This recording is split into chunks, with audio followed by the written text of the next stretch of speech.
Hello everyone. Let's face with a sort of classic in the world of YouTube how-to videos, drawing a realistic eye. This time I started by following the classical approach that I explained in one of my first tutorials. I used no reference picture at all, but of course, you can't do without having well observed live models before. Only after that, you can proceed by memory.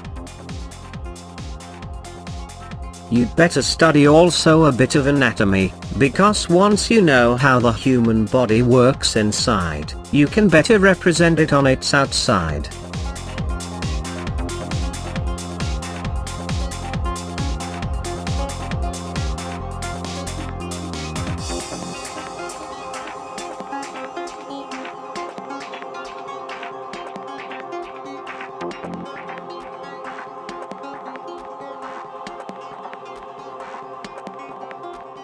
As you can see, I use cross-hatching for my shading, even if I plan to smooth it after, because I like to have a rough idea of how my drawing will look like in the end. Moreover, it's easier to correctly balance shadows and lights, and it's useful to avoid ending up with a too dark drawing. I suggest you to choose what to blend, and which parts and shades you want to make sharper. Don't smudge everything, if you don't want your drawing to look somewhat rubbery and unrealistic, even if it will be very detailed. Remember that there are two types of shadows: the object's own shadows and those ones cast by surrounding elements, or by extruded parts of the same object. Every surface also reflects on the nearest ones, so you have an additional gradation of shading: highlight, light, mid-tone, shadow, reflection.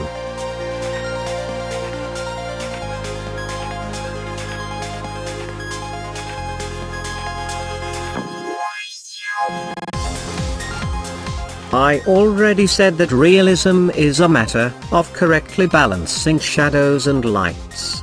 After all, even when using a very rough technique, good shading can give your work a great realistic look. Furthermore, this depends a lot on the distance of the observer. In fact, it is perfectly useless to thoroughly blend a painting or a drawing if you're going to put it on a high ceiling, or you'll be looking at it from a great distance, because the eye will ignore all tiny details, and perceive your hatching as a smooth surface all the same. But of course, you have to pay great attention to all tone gradations, shadow and light intensity, reflections, deep blacks and bright highlights. If you are working on a small drawing or painting and you're still aiming to photorealistic results, you have to smooth your shadows in order to make all lines and strokes disappear. You can do it using your fingers, but be careful, because if you have oily skin, you can stain your work irreparably. For large areas you can use a piece of fabric, while for smaller ones and for details you can use a blending stump.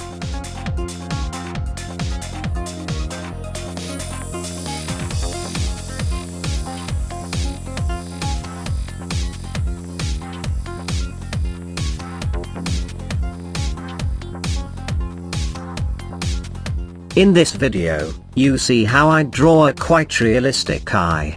As it may seem strange, my advice is, if you want to do the same, don't copy what I'm doing, but look in the mirror and try to do it by yourself.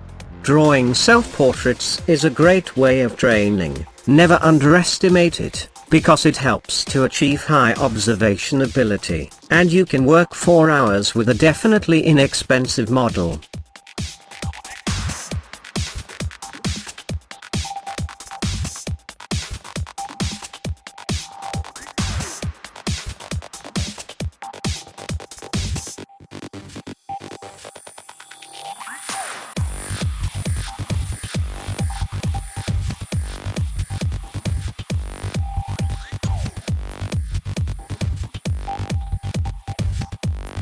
A few more words about details.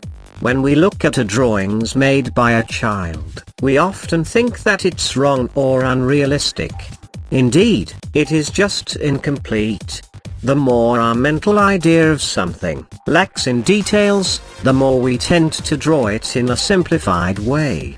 The best example is the stick figure we use to represent the human body. Just think about it. A stick figure is already correct. It has arms, legs, body, head, and sometimes even elbows and knees. The more details we add, thickness, muscles, face features, hands and fingers, the more our figure will look realistic. So, it's all about adding details. But adding details needs observation. And this is the key for better drawings, observation. Better doesn't mean realistic, better means complete, correct, close to the idea we want to represent. And this is another central point of my approach. If you need any further info, please feel free to contact me here, through my website or on my Facebook page. I hope my tutorials can be somewhat useful for you. Have fun with drawing. And thanks for watching.